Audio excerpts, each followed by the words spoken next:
بسم اللہ الرحمن الرحیم۔ السلام علیکم۔ پرانے وقتوں کی بات ہے، ایک بادشاہ تھا، اس کے 3 خاص وزیر تھے۔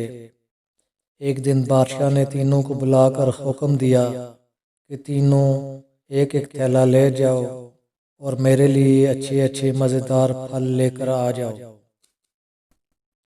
پہلی وزیر نے اپنے تھیلے میں بہت ہی تازہ اور اچھے اچھے پھل بھر لیے۔ اس نے بہت محنت کی۔ دوسرے وزیر نے سوچا کون سا بادشاہ ایک ایک پھل چیک کرے گا، تو اس نے کچے اور پکے اور سڑے پھل تھیلے میں بھر لیے۔ تیسرے وزیر نے سوچا کہ بادشاہ کون سا پھل کھائے گا، ہو سکتا ہے اس کی نظر تھیلے کے وزن پر پڑ جائے، اس لیے اس نے گھاس پھوس سے جلدی جلدی اپنے تھیلے کو بھر لیا۔ اگلے دن وہ تینوں اپنے اپنے تھیلے کے ساتھ بادشاہ کے دربار میں حاضر ہوئے۔ بادشاہ نے حکم دیا ان تینوں کو جیل میں ڈال دیا جائے۔ تینوں وزیروں کو جب جیل میں ڈالا گیا تو ان کے پاس کھانے پینے کے لیے کچھ بھی نہیں تھا، ماں سوائے جو ان کے تھیلے میں تھا۔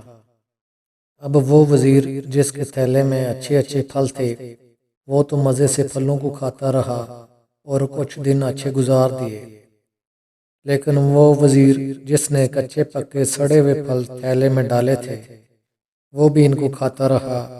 وہ بیمار ہو گیا، لیکن کچھ دن گزر گئے۔ تیسرا وزیر جس کے پاس تھیلے میں گھاس پھوس تھا، اس کے پاس کھانے کے لیے کچھ بھی نہیں تھا، اس لیے وہ جلدی مر گیا۔ دوستو، اس کہانی کو ذرا غور سے سنیں تو ہمارے پاس بھی تھیلے میں کچھ نہیں ہے۔